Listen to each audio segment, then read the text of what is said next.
era tufaayo nnyo nga Salaamu Charity okulaba nga tukulaakulanya eggwanga lyaffe. Awo nno we twakwatira ku by'obulamu nga tuyamba ku malwaliro agatali gamu omuli Lugazi Health Center 3, waadi z'abalwadde 2 zaggulwawo. Kawempe Health Facility nayo yaweebwa obukadde 10. Abalwadde baalambulwa omuli abasikoselo oba Nalubiri, Ebugiri, Iganga twadduukirira bamaama ne Mama Kids wamu n'obujjanjabi obw'enjawulo. Kuno nno ku ambulensi y'e Mulago eyo nayo yagulibwa n'enteekateeka nnyingi zikoleddwa okutumbula ebyobulamu by'eggwanga lyattu Uganda. Mu kaseera mpaawo kaaga ekitongole kya Salaamu Charity kyewaayo okutuukirira omuntu wa bulijjo ng'abaalumbibwa amataba ebuliisa, baamulekwa, baimaamu n'abakadde. Tukwatagana n'ebitongole ebirala nga MTN Uganda, Stanbic Bank, okuliisa abatalina. Salaamu Charity Foundation esajja kudde neegaziwa mu bitundu bya Uganda eby'enjawulo nga Bunyoro n'Embalala okwongera okukulaakulanya abantu mu ggwanga lyonna nga tuyita mu kukunga abantu okuwa ssaddaaka ne zaka.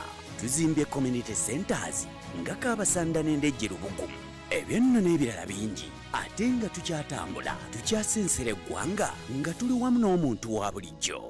Salaamu Charity Foundation eriwo okulula oggwa omuntu wa bulijjo.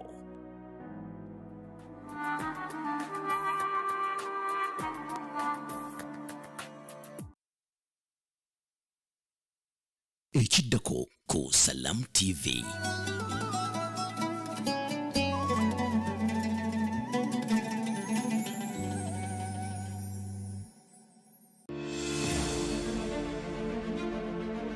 Newankubadde Uganda nene era ng'ensi nnyingi Uganda zeesinga obunene, naye kati kimanye tiweetaaga zi Uganda 684 okukola ssemayanja emu eyitibwa Pacific Ocean. Omanyi ebikwata ku kkomera erya Guantanamo Bay oba weetaaga kumanya ebyafaayo by'ekibuga Makka? Byonna mumanya bino. Mu ssaawa y'emu tuwuliziganya n'omukulembezeewo n'atubuulira amawulire agafa mu kitundu kyakulembera. Obwegatta bwaffe kirizagaana butuzizza nnyo emabega. Olwo nno ne tutuusaako amawulire g'obusiraamu okuva mu nsi ez'enjawulo agasengejjeddwa okutuukana n'omutindo gwa Salaamu TV. Bino byonna mu ssaawa nnamba ejjudde okumanya essaawa 12 ez'okumakya okutuuka ssaawa emu,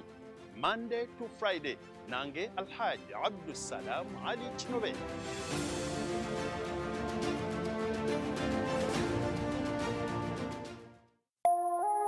Eno ye Salaamu TV.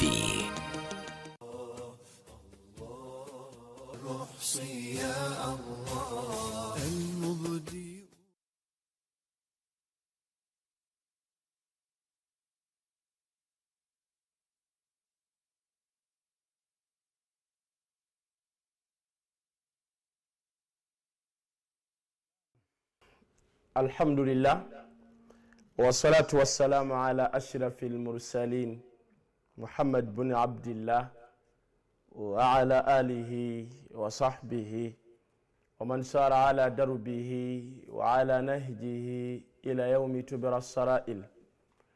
Ma ba'du, assalamu alaykum wa rahmatullahi wa barakatuhu.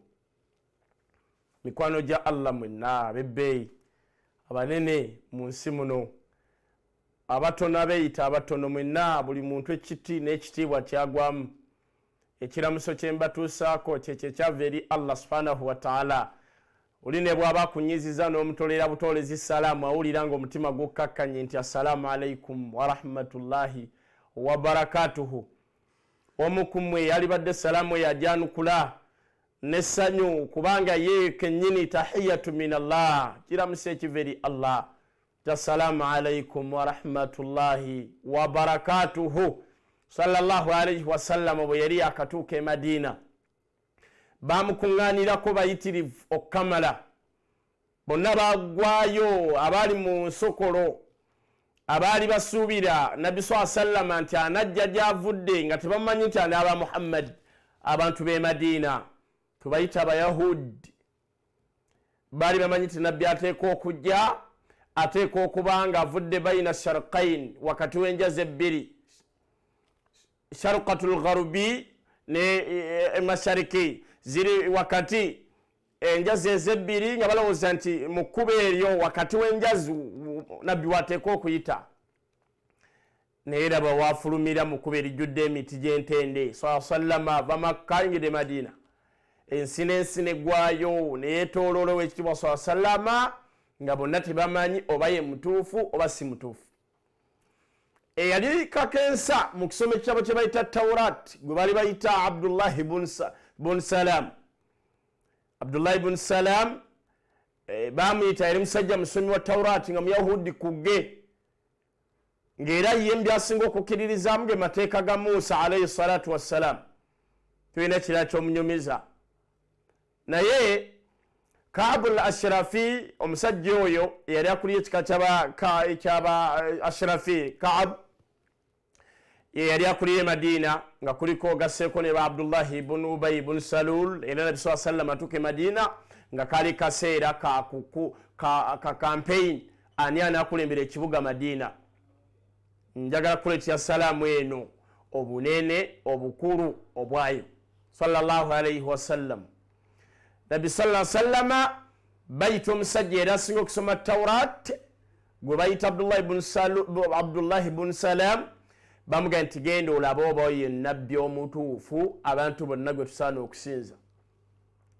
gwe tusaana okugoberera Muhammad sallallahu alayhi wasallam nga bamwetoolodde ne bannabbi ab'obulimba mu kaseera ako baali bangi ne bajja. Abdullahi ibn Salul ne yeetegereza Nabi sallallahu alayhi wasallam ebikolwa bye, enfalasi gyajjiddeko, alaba basahaba enneeyisa, enkwata, obukakkamu bwonna sallallahu alayhi wasallam. Abdullahi ibn Salul, Abdullahi ibn Salam manyi gatabula, Abdullahi ibn Ubay ibn Salul oyo yali munanfusi. Then Abdullahi ibn Salam gwe tuliko kakensa mu kumanya ekitabo kye bayita Tawrat ekyaka ku nabbi wa Allah Musa alayhi salam. Bwe yamaliza okumwetegereza olwetegereza olunene ng'awoga nti omuntu amwe yeetegereza munne era amutegedde, Abdullahi ibn Salam bwe yaddayo eri mu bakama be okuli Ka'b al-Ashrafi, Abdullahi ibn Salul n'abalala abaali mu Madina, yabagamba nti omusajja oyo bwe mutunuulidde ma ra'aytuhu, yaga sirina kyemulabyeko oba si kyonna kyengezezzaako mwetegereza simulabyeko, ma ra'aytuhu atharu lkadhib, simulabyeko kabonero konna ka bulimba. Nabye ekyenyi kye mwetegereze mu feesi ye naye mpulira byayogedde byonna sirina kyendabye kyalimba. Era nabaga nti wa awwalu ma sami'tu minhu, nkiddamu wa awwal ma sami'tu au awwalu ma sami'tu minhu, kyensoose okuwulira mu musajja oyo ng'ayogera era ng'agamba abantu, abagambye ekigambo kino ti afsu salama, mutoolaganenga salaamu. Agambye ki? Afsu salama, mutoleganenga salaamu, nti assalaamu alaykum wa rahmatullahi wa barakatuhu. Ajat Amal Veron nkutumiddeko era salaamu enjikuweereza jimpeere Haji Yusuf Sennabulya ogimumpeereko mugambe nti assalaamu alaykum wa rahmatullahi wa barakatuhu. Allahu akbar. Salaamu. Ekyokubiri n'agamba ekyokubiri nti wa at'imu ta'ama, mulisiganyeko ku mmere. Tulako ne munno mugabe tijja nkugulye ku lunch oba kale muli waka bonna abagenyi tebajja kwevuma katono kano koba wadde ke bajja okusanyukira. Wa at'imu ta'ama, muliseeko ku bannammwe. Ekyokubiri wasulul arhama, ekyokusatu muyunge eŋŋanda, annyonnyola byalabye ku Muhammad sallallahu alaihi wasallam abigamba bakama be. Bw'abanga mulimba tumuzeeyo na miggo, bw'aba si mulimba asigale. Namugaye kyesembe kye muliddeko wasallu billayli wannaasu niyam, wasallu billayli wannaasu niyam, musaaleeko ekiro, musitukeko mwegayireko Allah ekiro ng'abantu bonna beebase. Hadith eri Muslim Abdullah ibn Salam musajja yamala n'asiramuka n'ebizibu bye yayitako byali binene. Okumanya yayisiramuka Abdullah ibn Salam Nabi sallallahu alaihi wasallam ebigambo ebyo bwe yamala okubigamba bali bamubuuza nti kyekikakasa nti musajja mutuufu mu byonna byayogedde kuba byayogedde nange nsobola obyogera. Kyava abaga nti alina ekigambo kyayogedde kyalema bannabbi bonna ab'obulimba era bye mbadde mbagamba nti kigambo ki wasulul arhama mugezeeko okukuuma n'okugatta eŋŋanda zammwe. Kyova olaba Abdullah Abu Sufyan Nabi sallallahu alayhi wasallam mu fathu Makka Sufyani Nabi sallallahu alayhi wasallam yageranga nnyo ekigambo ekyo mugatte eŋŋanda. Era Sufyani adduka ave Makka agendako e Roma ewa haikali azim Rum omunene n'ambuga nti waliwo omusajja atujjidde. Omusajja oyo bigambo byayogera bigambo tetubitegeera, musajja atuwemeddeko. Haikali yamubuuza nti waye Abu Sufyan bigambo ki byabagamba? Kyava munnyonnyola n'amuga nti atugamba ebigambo bino. Atugamba nti bannange assala kusaala ya'muruna an na'budu Allah tulagira kusaala kusinza Allah wassala kusaala wasadaqa kusaddaaka ekyokusatu oba ekyokuna wasila akiddamu emirundi esatu ŋŋanda muyunga oluganda. Haikali yamuga nti kayogedde ekigambo ekyo sila mwenna ddayo osiramuke kubanga teri akyogera ekyo bwedda kyennize okujjako yenna akyogera ateekwa kubeera nabbi. So n'olwekyo abooluganda bakkiriza okuyunga oluganda kimu kubikakasa nti omuntu mu nsi ayagala Allah wamusiimi. Naye togenda luyunga nga salaamu ogijje ku muntu mutoolere salaamu ti assalaamu alaikum wa rahmatullahi wa barakatuhu. Obudde bwebwo bwennyini saawa ziri 3:10 kabadde kabalaga nti bukulu bwa salaamu ye muntu obuwangazi bwe. Tuddukira abantu b'Ekaramoja bbanga lyonna eddakiika zonna essaawa yonna sha Allah mujja kuwulira nga tetusimbudde tukutoola ettaka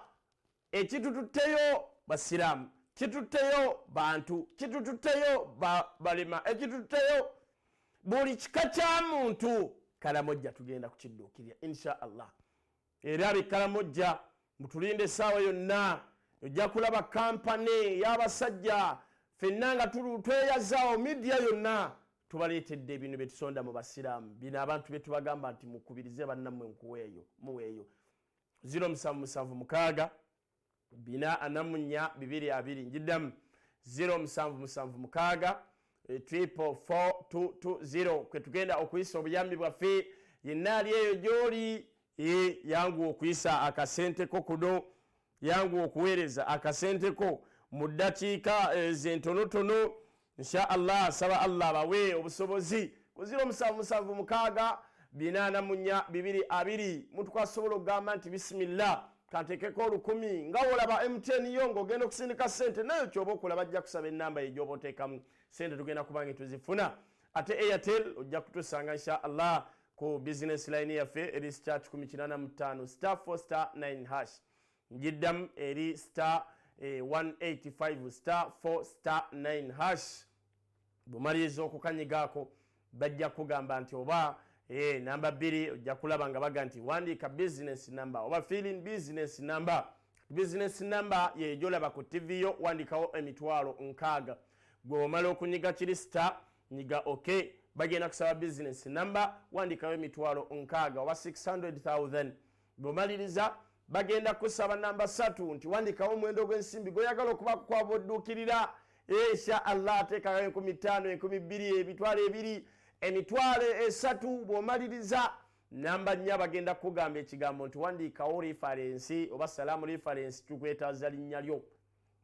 lyo Gajat Amal bw'atera okukola insha Allah linnya lyo lyennyini lye twetaaga ku ssaawa eno yennyini biidhinihi jalla al-ula. Bumaliriza bajja kusaba enter pin wandikamu pin number gyokozesa okuwithdrawinga oba gyokozesa nga gwe namba eyekyama onyige okay. Sente tugenda kubanga eno tuzirabye ala sil'ati llahi ghaliya ntero bagamba ekyetunzi Allah kyatunda kya bbeeyi naye ate kyangu ala sil'ati llahi hiya aljanna ekyebbeeyi Allah kyatunda ijjana mu 1000 mu 2000 15 emitwalo ebiri gy'oyambye n'abantu b'ekkalamujja twanguyiza okuyamba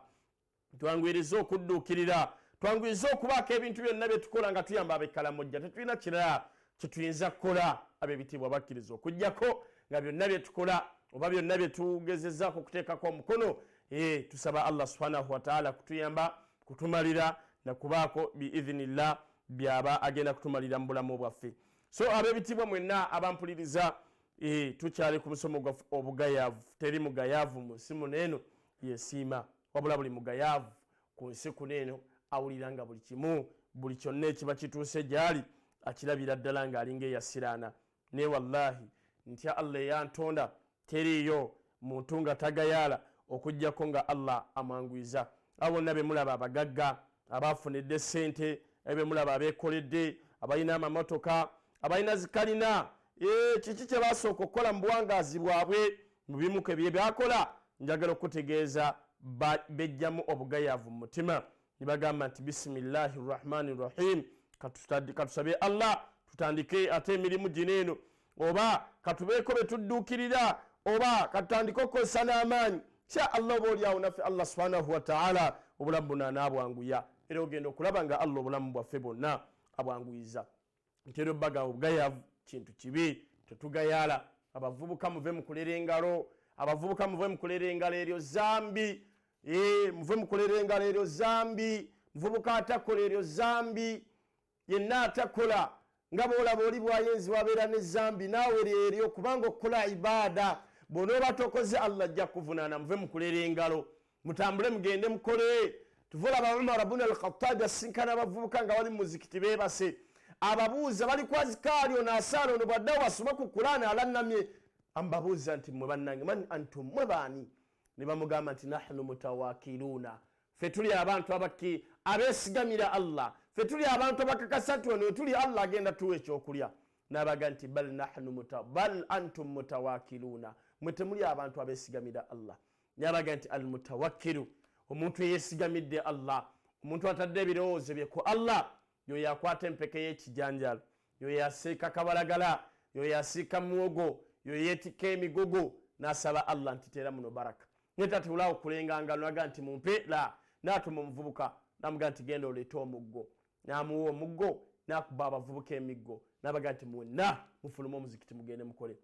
Abavubuka muve mu kugayaala, essaawa yonna emyaka gibagendako, mulebeese bahaaji emyaka, mulebeese abasajja be mukoleredde ebbanga ogenda okutuuka myaka 2, 3, 35 bakubuuza kyokolereddewo wallahi nga tolina myaka gyonna obadde oleebeetanga omwezi bakuwa emitwalo 2, 3 kooli n'obutawera anti olaba musajja mugagga oleebeeta okwo akutuma kano oba okomawo ne bakuwa 5. La ilaha illallah, mugende mukole muve mu kuleebeeta. N'omusajja gw'olaba asomye, muvubuka gw'osanga asomye, gw'osenga okakasiza ati asome ali mu kuleebeeta n'akusanga ahase kampani 2,000 ngende ndiisa abaana, nsabayo 15,000, nsabayo kino, nsabayo la ilaha illallah. Mugende mukole muveeko. Mubaka sallallahu sallama yali musajja mukozi. Nabi sallallahu sallam yaga nti kuntu al-ghanam, nze nabbi wammwe nalinga nnunda embuzi liqararidul bakka, ez'abantu mu Makka. Nefunamu ekyokulya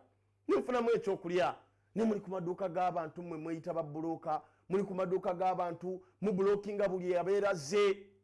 mwe muli bannaye. Yenna ali waali genda okole, kozesa amaanyi. Allah ayagala omuddu, Allah subhanahu wa ta'ala ayagala omuddu idha amila amalan, bw'aba alina akalimu atlisti kakoze an yutiqinahu, akalongoose nnyo. Genda osike kabalagala, genda okola omulimu kyonna kyokola. Katuvulaba nze nayagala nnyo omukyalo ono era alina engeri gye yansipayaringamu n'ebintu byakola. Mukyala bamita Veroni, alina kampani bagiyita Veroni Landscaper and ndowooza compound design bwe bito compound designing. Naye omukyalo oyo yanga nti seeko obusiraamu bwagala kola. Ali abo bamuyita Amal, mukyala yasira mu kadesi erinnya gold company bagiyita Veroni. Naye yanga nti obusiraamu seeka Bukhari bwagala ku muntu akola. Yes, emirimu gye kulongosa compound. Bwera obulina emugagga taseeka nze ndi wano eno neetuulidde najjako emitwalo 2 n'ogenda okulaba ng'aweereza era mutera okumulaba nga ntera okumusoma wano tera okumusoma nengamba ajati veroni barakallahu fik ajati amal barakallahu fik emitwalo 2 nega seeke zolaba ze tuyamba n'abekkalamojja n'olwalira kiŋŋambe seeka tuzijja mu kulongosa compound z'abantu omwo mukyala Allah muyateeka baraka kalimu kwe yakalongoosa kakana ng'asome ne pulu ng'asobola ozikola sonenye pulu n'azitereeza n'azidesigninga nange omwo tujja ssente era oyinza okutuuka bwoti ku nnyumba yonna gy'atuuseeko gy'ayooyoose n'otya n'okutya ayooyoote ennyumba ayooyoote buli kimu etteka lyonaga nti wano woyita naga yatandika na katono inna allaha allah yuhibbu labda ayagala omuddu idha amila amalan bw'aba alina omulimu gwakoze an yutiqinahu agulongoose nnyo aleme kuba mugayaavu oleme kujja kusaba gundi nti jjuma mpayo ekyokulya payo emitwalo 2 ngende ndisa abaana ayogera ekyo yasoma gyeguli 3 niyafuuwa luddu olwo mukyala bukyala imagine mukyala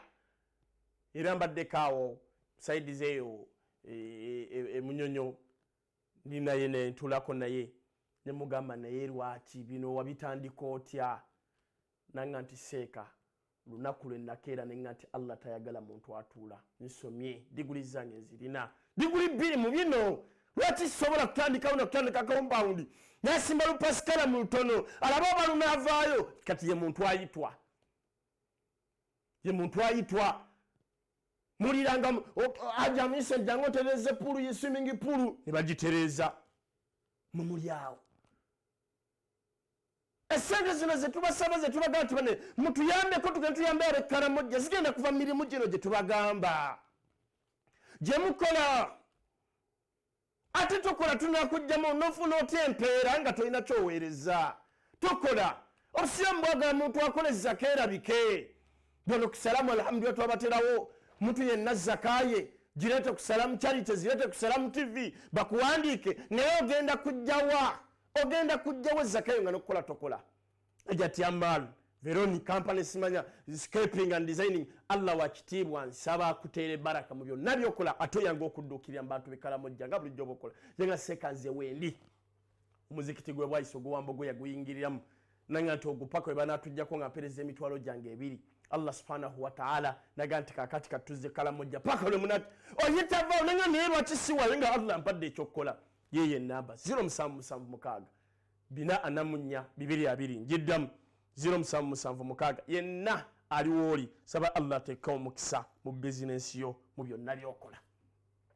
0776 444 0776 444 namba yaffe ya M10 insha Allah Airtel yengabo giraba ku TV yo eri star 185 star 4 hash ngakasana binne ngendo okusooka okusoma ajja tagenda kubeeramu eri star 185 star 4 hash bomaliriza namba 2 wandikawo business number bajja gikusaba business number twetaaga okuwandikawo emitwalo 6 gyokka gyoba wandikawo sizezo zoweereza wabula business number insha Allah bumaliza namba 3 bajja kusaba enter amount omwendo gw'ensimbi gweyagala okuddukirira nagwo abakalamojja teekawo emitwalo 2 teekawo 12 teekawo 15 teekawo 10 ngaye Allah business yange nkusaba otutumule mukama wange Allah nkusaba ompa omulimu sirina mukama wange Allah nkusaba ompa omusajja sirina namba 4 teekawo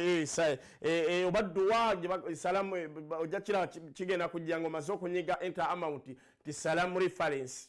teekawo dash gy'onoolaba oteekewo erinnya lyo oba kyonna ky'onooba oyagadde obadduwa then omala onyige pin number insha Allah sente tugenda kuba ngeno tuzifuna mu bujjuvu mu speed ate ekika ekya waggulu 0776 444 ye namba yaffe eya M10 mayumba 10 haji Allah nsaba kwagala Sulaiman Kafera omumbaawo oyagalize ngenda kubeerawo ebbanga lyonna ngesalamu charity egaseeka mwazuula ekintu ebisajja yateekawo amagezi agatandikawo salamu charity Allah musimi ali wansi mu kinnya naga naye olaba kati abaali batakimanyi kati tukijjumbire kasaziwera ssaawa 3 aganti zenteekako buteesi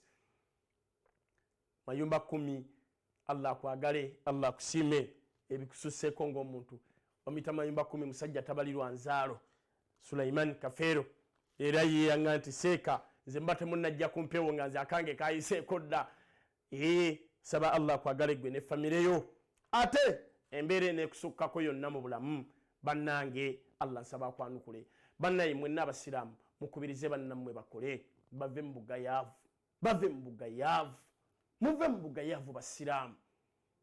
muve mu bufere omufere aba mugayaavu tayagala kozesa maanyi akuba obukalu empale nagisibira eno waggulu mu mwoyo nasala enviiri kawalaata yayimirira ku kkubo landiroodi nedda esawa akutte bwatoyinza okulowooza mulimu byapa bya muganzi lwazza temuli kirimu mulimu na leesu mufere ali awo buli kyonna ekitundu ekampala yamanyi bakitunda oza onoonya bulangiti nti jangu n'akuddusa n'akutwala onoonya ki nti simu jangu alemeddwa okukozesa amaanyi beeraawo ngikuleetere ayiya afira munnaye obusiraamu tebukyagala tukaseekoko ku maanyi abavubuka muve mu kutuula abayimbi covid ye kati nkakasa abayigiriza n'okukola ve mbino bimadde musubira ebivulu buli kiro laba emmotoka zikuyitako nti gundi agenze ebbaala zonna nga 5 zirimu abayimbi olwaliro tewali abadde bali ati kebyategekedda kati balina kukozesa maanyi bategeddeera obwongo bwaffe oba obwongo bwabwe tebuteekeddwa kutunuulira ku kintu kimu banagenda okubaggulawo nti muddemu ng'omulina amagezi galina nti omuntu asaana okubeerayo kone kadala ka capati newakuwadde sinza akalimu naye ate omwana wange akalimu olweggulo ngenda funayo 2 ngenda funayo 15 Allah kyabeetaaza omuntu alina kubanga akola namaanyi kozesa maanyi famukulera engalo kyavalaba omukyalo ono omuwala ono bwe yali agenda wakitabo yali agera kitabe ku Musa yamwogerako ekigambo ekinene ng'agamba mutaata we Swaibu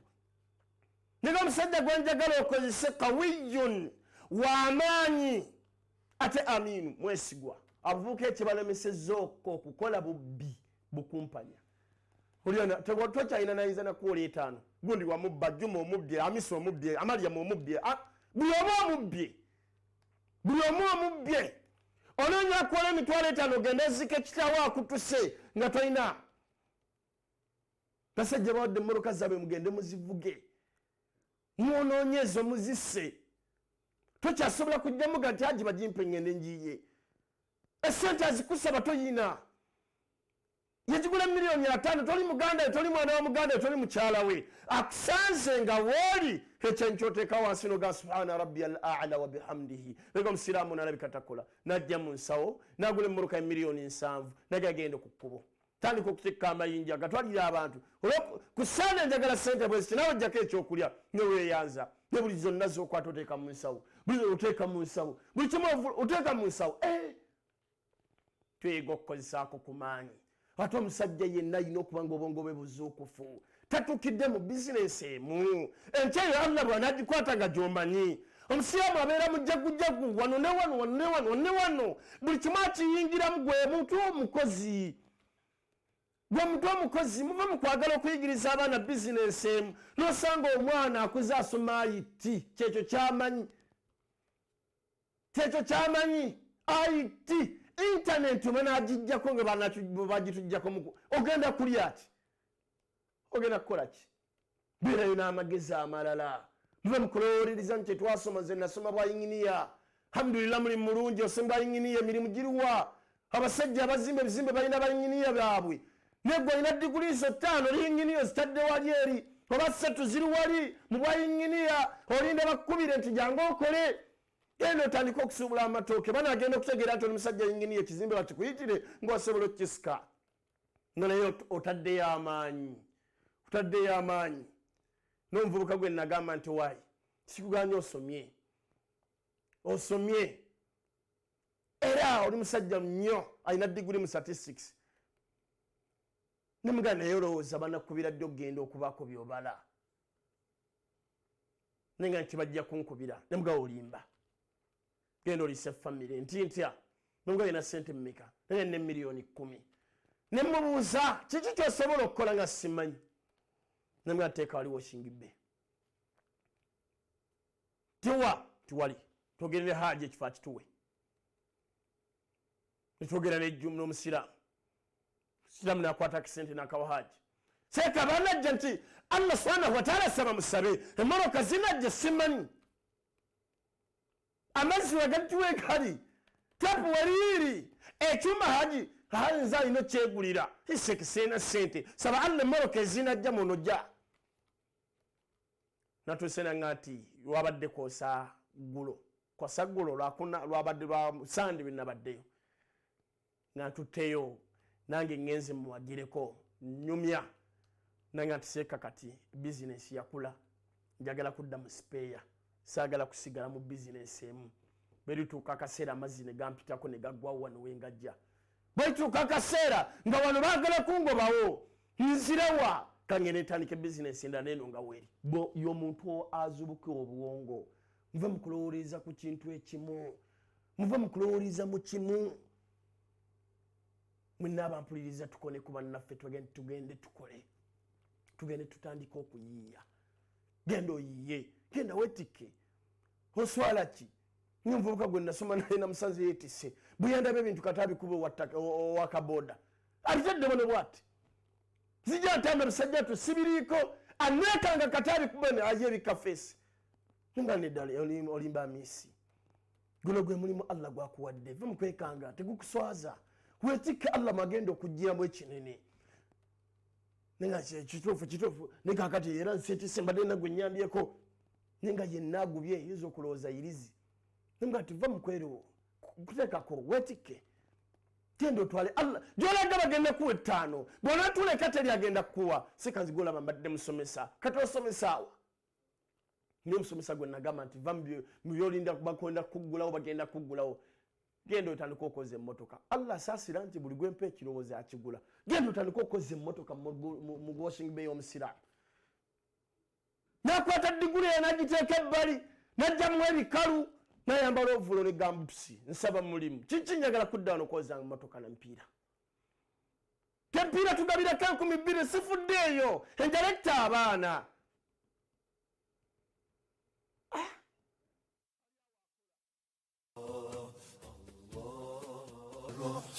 يا الله المبدي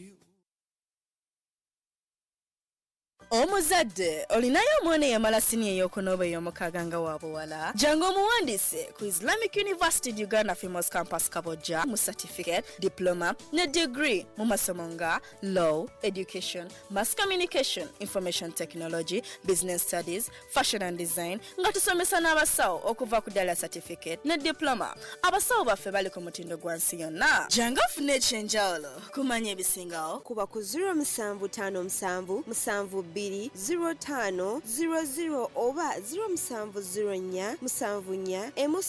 74 Islamic University in Uganda Females Campus Kabojja tusangibwa Natete ku Lwenakawuka.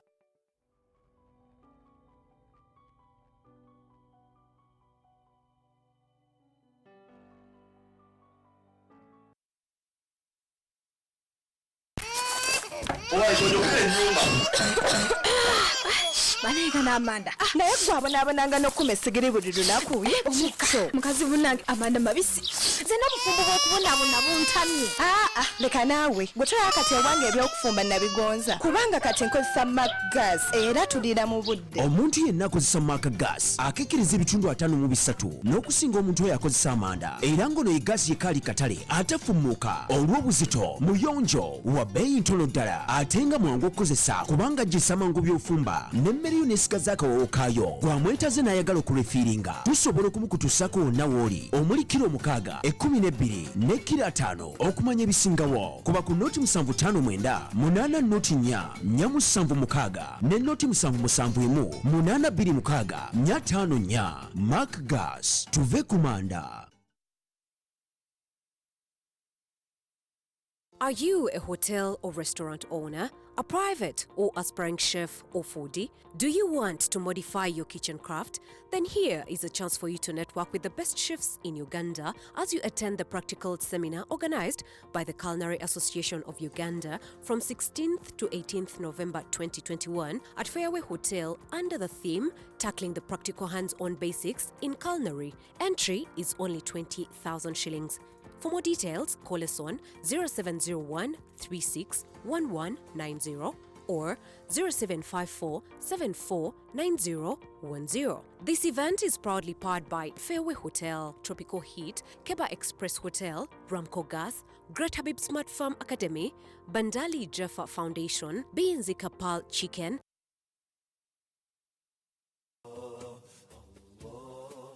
روحي يا الله المبدي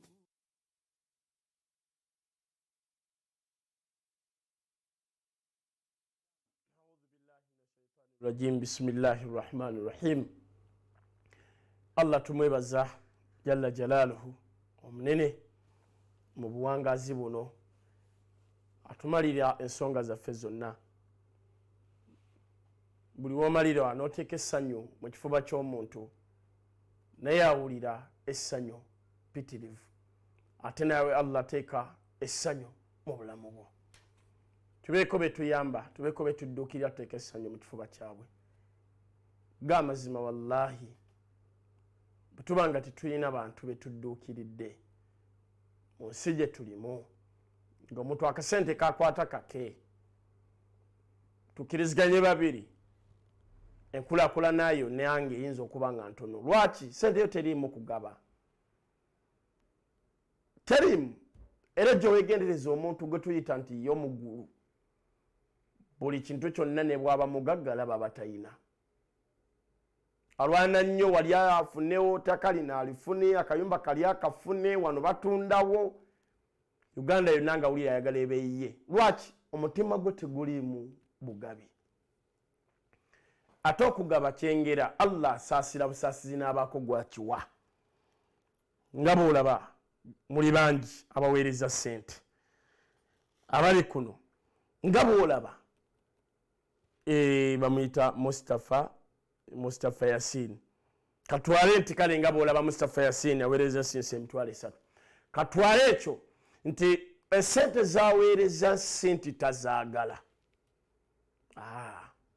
Ga mazima azaagala, naye omutima gwe gulumiriddwako kwabo.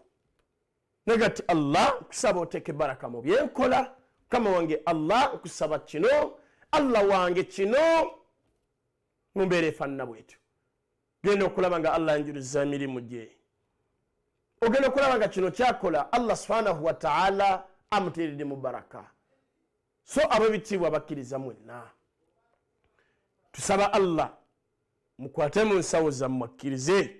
buli ali waali akwate mu nsawo ye, akwate ku ssimu ye, akwate ku lugoye lwayina, akwate ku kanzu ye, agireete ku Salam Charity ku Media Plaza, agambe nti oba musaalo aguleeta, agambe nti tugende Kalamojja, oba mufaliso, oba ssuuka kebe bulangiti, oba olina mmere baguli ekiro 10 ez'omuceere, kiro 5, kiro 25 n'ettaano, wallahi bigenda batuukako. Noluka ejja simbula tujja baga ntugenze tulaze ewa Kalamojja 0776 84 220 0776 84 220 enamba yaffe ya MTN. Insha Allah Airtel eri star 185 star 4 star 9 hash. Beniga oke mumaliriza abajja kusaba business number, teekawo business number, wandiika emitwalo 6. Emitwalo egyo 6 bumaliriza nyiga oke bakusabe enter amount omwendo gw'ensimbi, teekawo zonna zoyagala okutuweereza, omaliza owandiike reference. Insha Allah reference eyo gyoyagala okutuweereza teekako linnya lyo,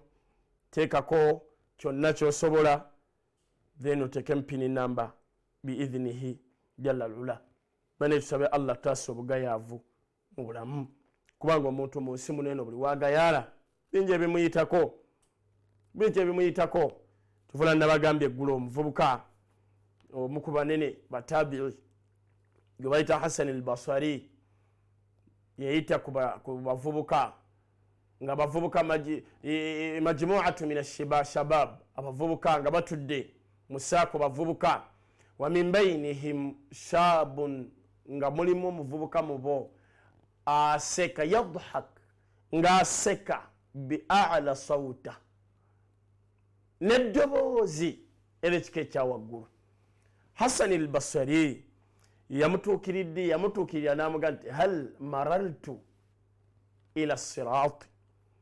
wayitako au ala sirat wayitako ku sirata qala bala qala la namwe nedda sitanko ku sirata namga ekyokubiri hal tadri ila aljanna yu'khadhu bika am min an-nar gomanyi oli wa mu muliro oba oli wa mujjana gwaseka kyava mugamba ekigambo namuga nti la byonna sibiyitangako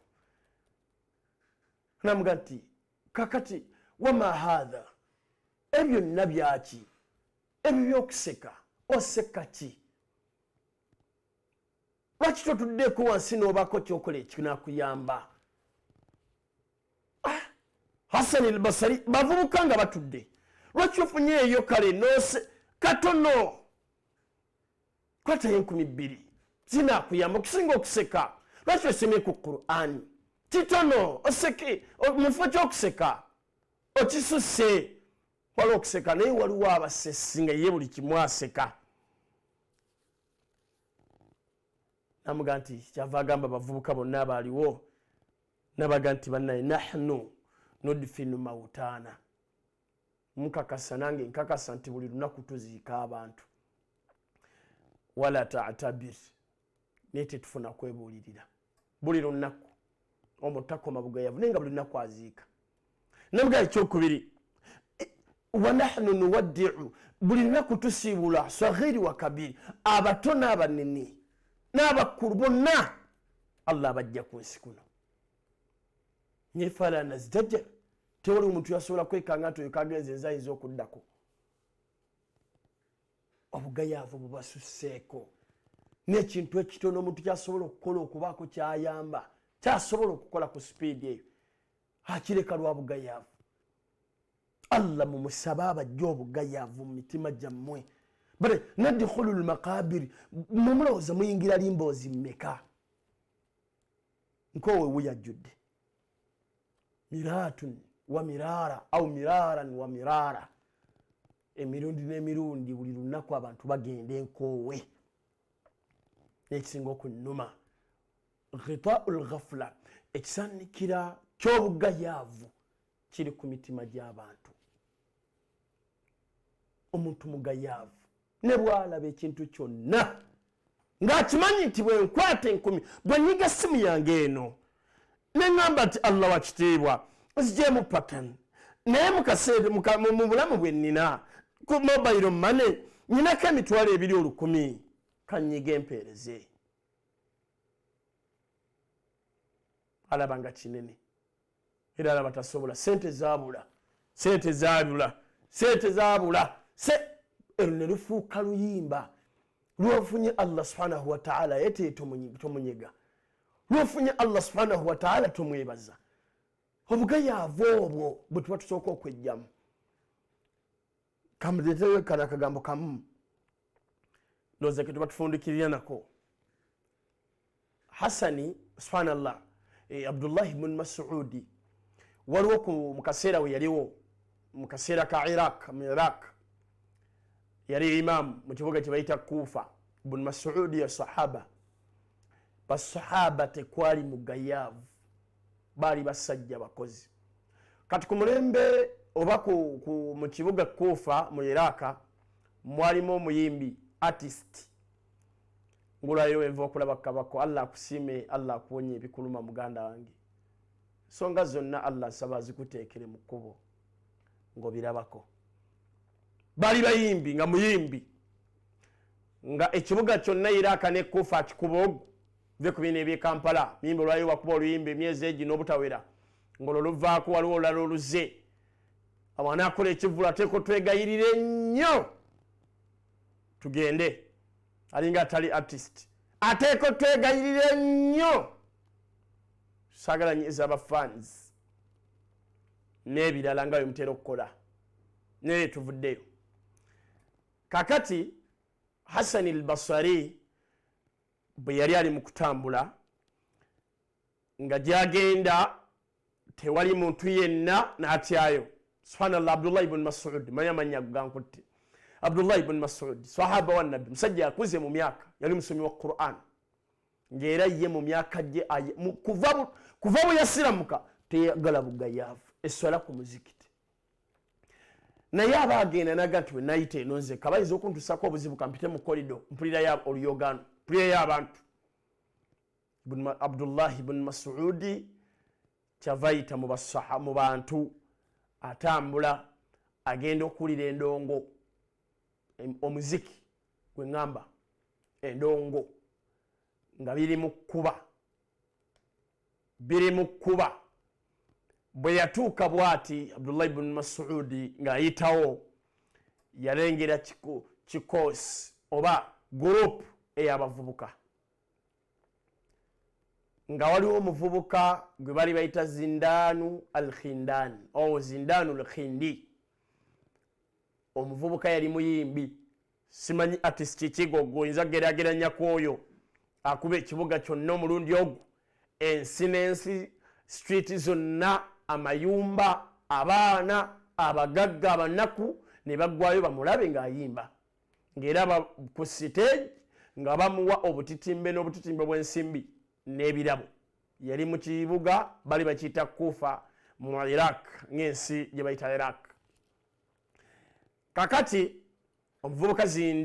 Zindanu al-Khindi yayina eddoboozi nga ayimba n'ennyenje ne zigira ziti Zindanu al-Khindi ng'ayimba n'ennyenje ne zigira ziti ne bayimbi banne ne bateekamu sitampu nti bappa muvubuka ayimba muve mu vyabano omuvubuka olalira ayinza okuyimba oluyimba lwe ne lituuka ku ate yali badde alusima nga muyimbi munne n'amugendera mu ssabo n'aloga oyo yimba ne lutakwata n'ebirala kati bali ne ba artist abali mu bwe baawuliranga nti agenda kuyimba nabo bambi bennyini baavangayo bennyini beesowolangayo bajje bawulireko ku muyimbi ayimbye eki bamukopyeko ki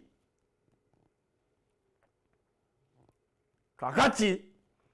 Abdullah ibn Mas'ud bwe yalaba abantu nga bangi agenda okulaba nga bamuyira omwenge bamuwa ebirabo bamuwa ssente kyava ibn Mas'ud akona ku muvubuka amuli okumpi n'amuga nti sawutun jamil eddoboozi lye nga ddungi singa akozesa eddoboozi eryo min qiraati al-Qur'an mu kusoma Qur'ani n'ataba mugayavu walamu yughaffal n'ataba mugayavu kisusse nga bwali si musiramu ti musiramu senga awaayo obudde eddoboozi eryo n'asoma mu Qur'ane onamubuuza nti kiki kyagenda funa mu Qur'ane nga ntumuwa nga yarfau llahu darajatu Allah genda musitula amadaala bwemulabanga wano nti emusitula mu kibuga Kufa Allah genda mwongerayo n'abanajja bajja kwogera kwoyo lwa Qur'ane nemugayakirawo obugayavu Ibn Mas'ud akigamba katuyite DJ we oba PA we lawula qara'tu singa asome busomi Qur'ane mu kifo kya walam yughaffalu n'ataba mugayavu kisusse kati bino bimubazeemu ebyensi bimutwaliridde singa asoma Qur'an wa akhadha ridaihi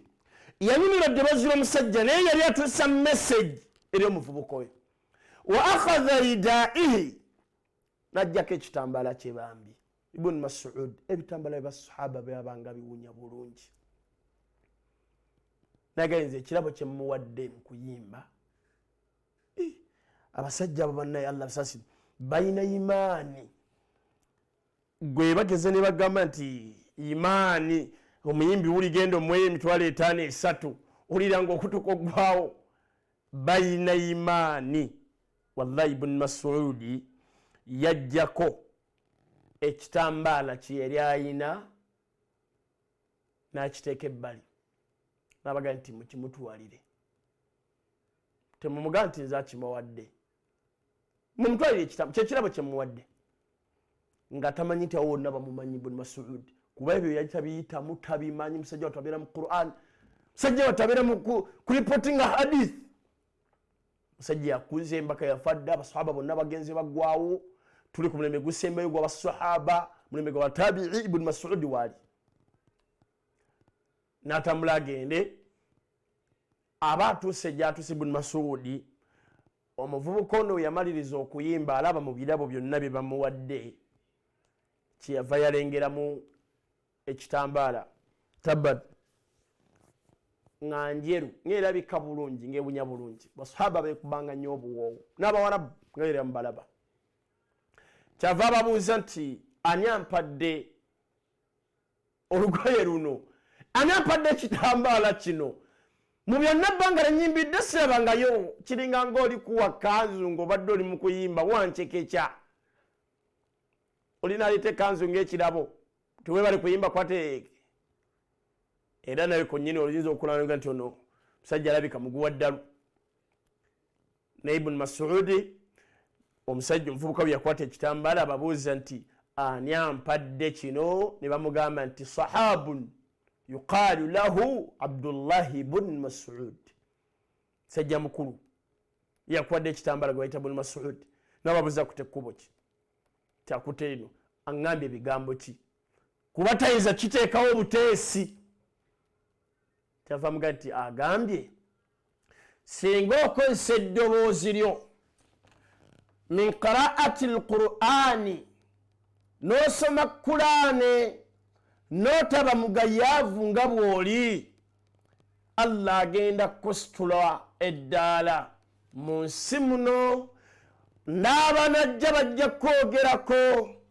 n'eyo mu maaso n'eri Allah ajja kwogerako ate akusiime nabaga nti byonna ebirabo byemumpadde mubiteeke wala ebbali musooke munagirire waakutte ibn Mas'ud aba atuuse waatu wagenda tuuka agenda okulengera omusajja amuvaako emabega namukoonako namuga nti ana zindanu al-khindi ndi musajja muyimbi artist serebu gwe twogerako sibyamano serebu wa Mukampala nga ne mu byalo ebimu tebamumanyi oli serebu wansi gye bayita Iraq yonna serebu amalala ndokakasa ogaba mangi era n'okumukwatako zindano al-khindi kyali kikwetagisanga appointment ogenda omutuukirira kamesagi kagenda eri abayimbi abasiraamu senga eddoboozi lyakozesa mu kuyimba alikozesa min qiraati alqur'ani neyeeyigirizayo kulaane n'atandika okugisoma Allah agenda kusitula n'ekyo ky'otasuubira nakyo mu birabo ng'ebyokuzannya naye ate watubya ebituufu yamubuuza owaye ekikuleese kiki serebu namuga nti nzize ku bigambo byeyogedde nti aha namuga nti owaye njagala okusoma kulaane ti ono ginjigiriza ibn Mas'ud namuga nti bonooba okkiriza ngenda kuyigiriza Qur'an nakkiriza muyigirize Qur'an era kiresi gye yali asomesa ey'abatabi'i n'agatamu serebu naye ye yamwawula nnyo kubanga abantu baali bayagala nnyo okumulaba n'amuwa akakwakulizo togeza n'ofuluma okuva wano nga tonnamalako Qur'ani kubanga bajja kukubuzaabuza Allahu akbar togeza n'ofuluma wano nga Qur'ani tonnagimalako namuga nti kale Zindanu al-Khindi ensi netandika okumunoonya nga tebamanyi wawaali Hajati Maimuna barakallahu fika wa jazakallahu khaira gambye nti seeka Allah tusiime naye kituufu ffenna tuli bagayaavu ku bintu byonna ebikwatagana ku ddiini ku bulamu oluvannyuma kitegeeza message ntegedde aga nti tuli bagayaavu ku byonna ebikwatagana ku ebyo tugenda okusinkana oluvannyuma nga tuvudde mu nsi katugende ku Zindani al-Khindi musajja wattu nasoma Qur'an ensi n'ensi emunoonya banoonya muyimbi sireebu ebivulu tebikyakwata abantu tebakyasanyuka abayimbi abaliwo tebakyasanyula ng'oli tabokikubuukabuuka Zindanu al-Khindi teyafuluma maka ga Ibn Mas'udi okujja ngu Qur'an agimazeeko olunaku lumu Ibn Mas'udi ng'akuze ajja okulitayalinga okuva ku masjidi ennene mu Kuufa abagamba nti nze nkakasa emyaka gyange giweddeyo sikyasobola kubasaaza ne bamugamba nti tuweeyo yenna kale omusika tuwe wasaayawo omusika obabako byotulamira gotusongerako nti yoyo Ibn Mas'udi kyava bagamba nti mubano bonna abatudde sirinaamu naye baseeka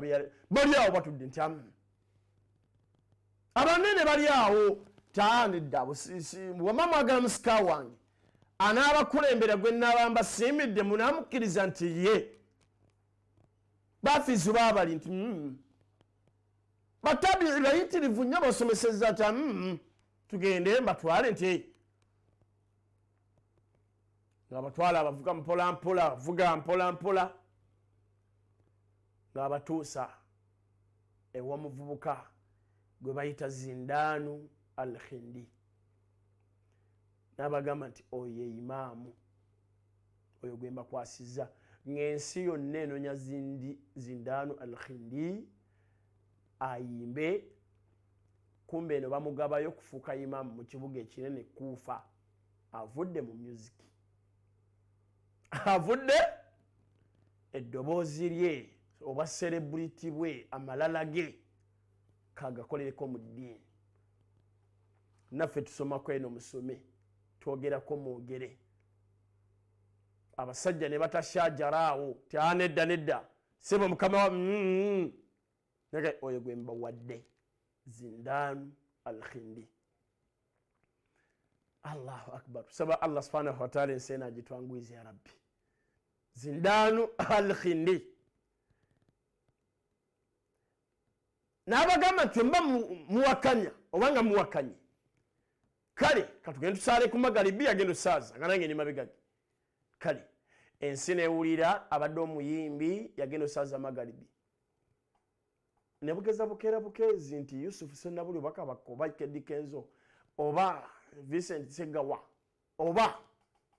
bonna buli yaga nti nze ndi musiramu omuyimbi yagenda okusaaza ku muzikiti gwa Gaddafi eswala ya lwatu eswala ya lwatu magalibi oba ishai nga yagenda okukwata bwatu omuzindalo ayimbe shidi sayiro nga gwagenda oyimba Allahu akbar nga gwage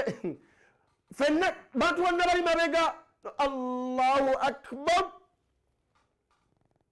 ensi eyinza okuggwayo bawulire agenda kwogera biki agenda kusomesa biki agenda kusaaza biki oyo muyimbi kyekyali kwoli yasoma esuleji eyali ebamaloba kakasa nti ye imaamu ku lw'eddoboozi lye yali ayina mu kuyimba yali kozesa mu kusoma Qur'an nga ne bw'aba ali mabega n'asoma ekiwanvu oyo tuyagala amale obugayaavu bugenda tulemesa bingi tuve mu bugayaavu emyaka gy'olina wali badde atrisi ya saluni eweddeko emyaka gy'olina wali badde olupapulo oluyina emyaka muve mu bugayaavu kwata ya sarina kwata Qur'ani kwata kyonna okirete wano kati ze bwembanga yadde abekalamoja tebajja gayala katukwate kye tulaba tukiweereze abakalamoja naffe tujja kuba basiimu tujja kuba basanyufu nga wallahi betuwa nabo bennyini basanyufu mu myoyo gyabwe mitwalo 2 mitwalo 3 15 zokka lugoye nkofiira obangatto bireete wano n'emmere tugenda okusituka okugenda nga tusitukira kituufu ku 0776 444 220 njiddamu 0776 444 220 Airtel eri star 185 star 4 star 9 hash njiddamu eri star 185 star 4 star 9 hash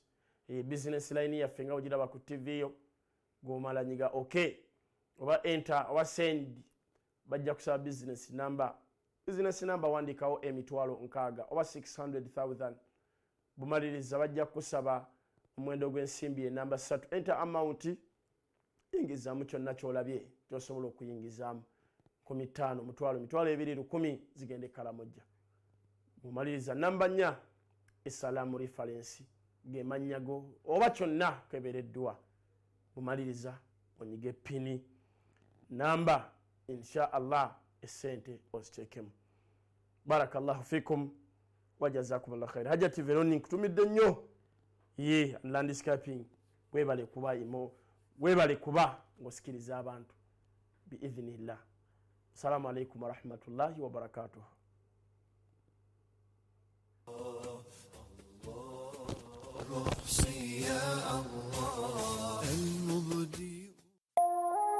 Eno ye Salam TV.